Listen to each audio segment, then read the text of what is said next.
Section 1. The Mockery. Spring 1943. Western Front. Skies April 17, 1943. 25,000 feet above the English Channel. The sky trembles with the hum of propellers as a formation of silver P-47 Thunderbolts slices through thin spring clouds.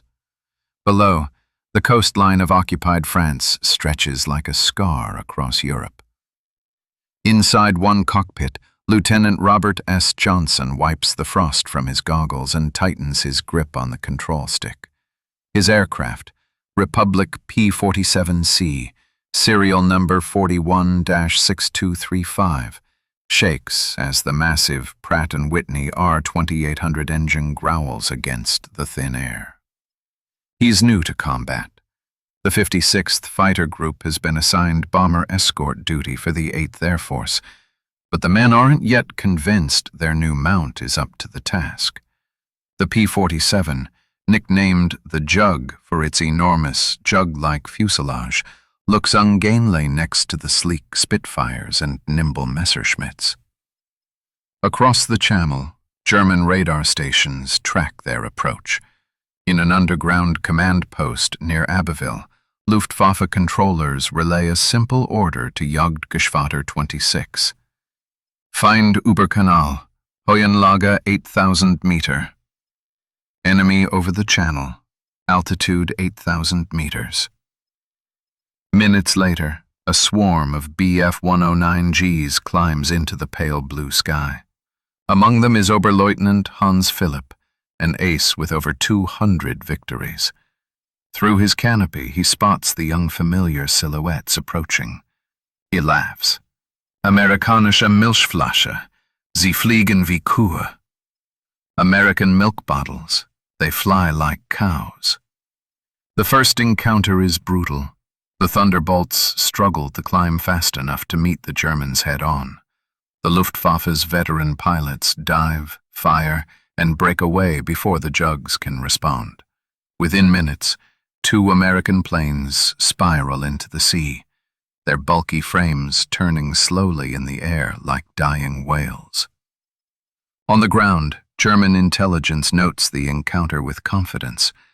The Americans' new fighter is heavy and slow, no match for German engineering. But what the Luftwaffe doesn't see, what no one yet understands, is that this awkward brute hides a heart of steel. Beneath its thick armor and heavy frame lies an engine designed for altitudes where most fighters gasp for breath. And it's about to change the war above Europe. Section 2. Forged in Thunder. The Birth of a Beast. June 1943. Republic Aviation Plant, Farmingdale, New York. The factory floor vibrates with the rhythm of American industry. Sparks shower from welders, rivet guns hammer in unison, and the metallic scent of oil fills the air. Rows of unfinished fuselages stretch as far as the eye can see, each one a future P-47 Thunderbolt, destined for the skies over Europe. At the end of the line stands a man in a grease-stained uniform, Alexander Kartveli, the aircraft's chief designer. Born in Georgia, the country, not the state, Kartveli escaped war-torn Europe years earlier. Now he's building a weapon for the very nation that took him in. Reporters call his creation too big, too heavy, too late. But Kartveli smiles when he hears the criticism. They don't understand, he says quietly. Power is protection. Range is life. Speed will come. Each Thunderbolt carries the beating heart of America's industrial might. The Pratt & Whitney R-2800 Double Wasp, a 2,000-horsepower radial engine mated to a General Electric turbo supercharger hidden deep in the tail. This labyrinth of pipes and ducts lets the Jug breathe at 30,000 feet, where Luftwaffe engines choke. It's an engineering marvel and a maintenance nightmare. Early crews curse the complicated system. Mechanics call it a plumber's dream, pilot's curse. Back in England, the 56th Fighter Group fights those mechanical demons daily. The men joke that they spend more time with wrenches than with wings. Engines overheat, radios cut out, oil leaks paint the tarmac black. But with every sortie, the pilots learn something new. Lieutenant Francis "Gabby" Gabreski, a Polish-American with the confidence of a street fighter, pushes his jug through training drills over Suffolk.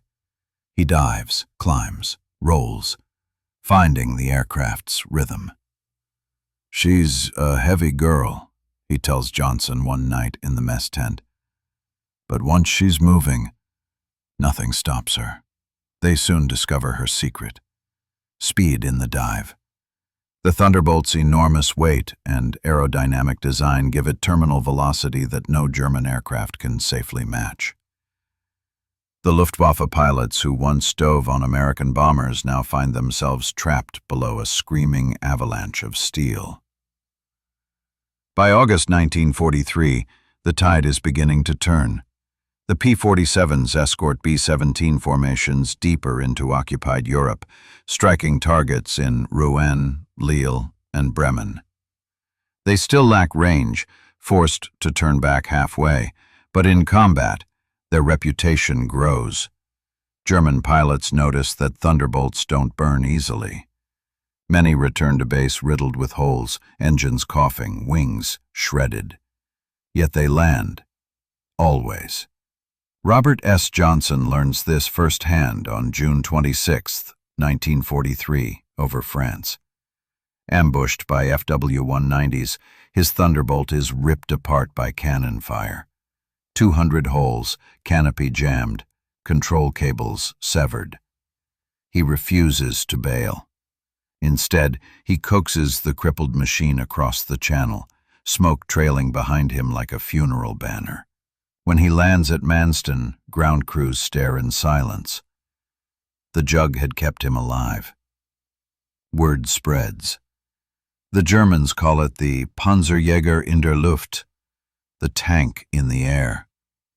What began as laughter is turning into unease. Section 3. The Turning Point. Winter 1943, England and France. December 1943, RAF Halesworth, Suffolk.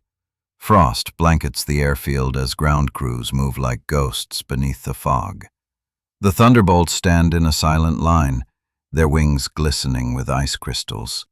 Beneath one aircraft, the words, "Lucky 13" are scrawled in white chalk. The personal mount of Captain Francis Gabreski. He leans against the wing root, sipping coffee that has long since gone cold. "Tomorrow," he mutters, "we'll show them what she can really do." Tomorrow is a bomber escort mission over France.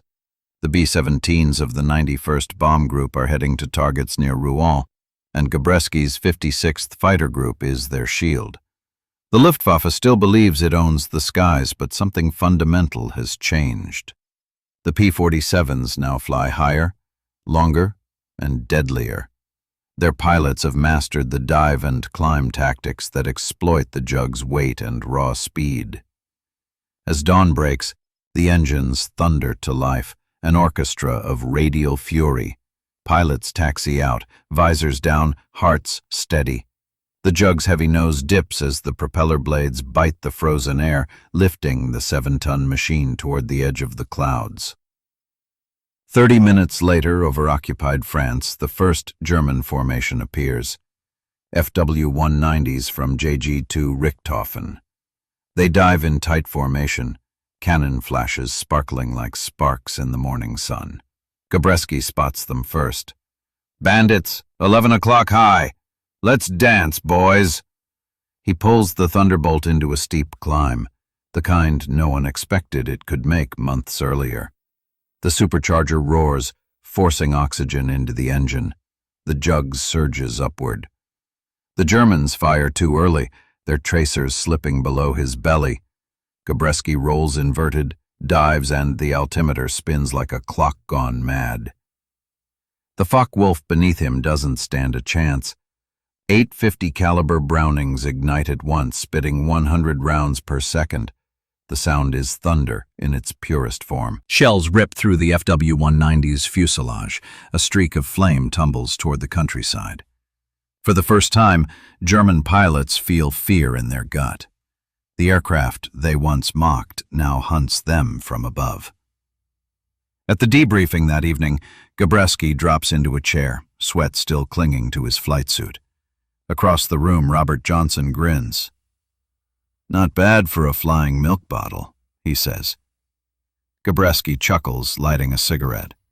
"Yeah, tell that to the guy who won't be flying home." By early 1944, word of the Jug's transformation spreads across the Luftwaffe. The once laughable American brute has become a menace.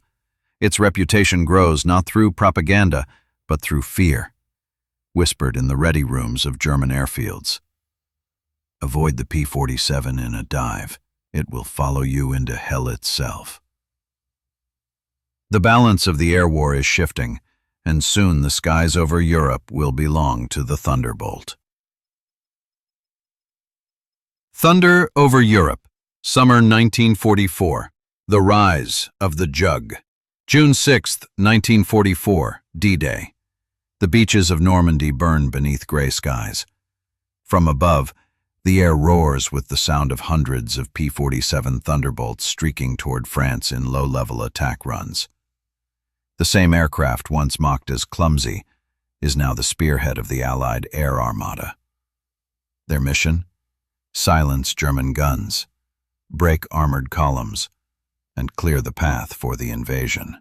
Captain Robert S. Johnson, now a seasoned ace, leads his squadron through curtains of flak. His radio crackles with calls. "Target sighted! Armored convoy south of Caen!" followed by the deafening bark of machine guns. The Thunderbolts dive in unison, their wings spitting lines of tracer fire that rip across the hedgerows. Trucks explode. Tanks burst into flame.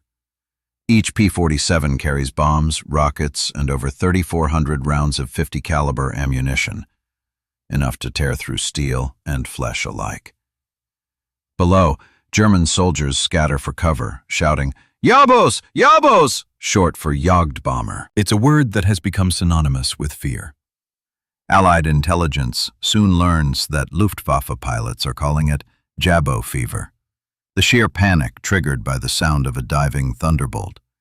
In one of the many after-action reports from that day, a German infantryman wrote, "They came from nowhere, black crosses of smoke following them. You don't see the thunderbolt, you feel it. The ground shakes, the air splits, and then everything is fire." For the Luftwaffe, the humiliation is complete. The same Air Force that once ruled the European skies is now crippled by fuel shortages and the relentless Allied bombing campaign. P-47s, with their extended range thanks to drop tanks, sweep deep into Germany itself, strafing airfields, railways, and convoys. In mid-1944, Francis "Gabby" Gabreski claims his 28th victory, becoming America's top ace in the European theater. But his pride isn't in kills alone. It's in what the Jug has become. "She's the hammer of the free world," he tells a reporter. "She takes the punishment, and she gives it back tenfold." Every statistic tells the same story. By the war's end, 15,683 Thunderbolts are built. They destroy 3,752 enemy aircraft in air combat and annihilate tens of thousands of vehicles and locomotives. Their thick armor saves countless pilots who limp back across the channel with wings shredded and engines smoking. Even Luftwaffe ace Adolf Galland in his post-war memoirs admits with reluctant admiration, "We underestimated the Thunderbolt. We called it slow and clumsy. But it was a flying fortress, and it came every day, higher and faster, until there was no sky left for us." By late 1944, the laughter has stopped.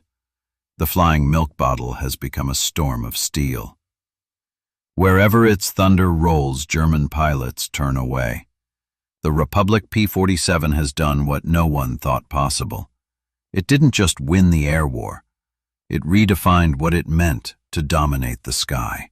As the war drags toward its fiery end, the jug remains, loud, heavy, indestructible, the machine that mirrors the nation that built it, unstoppable.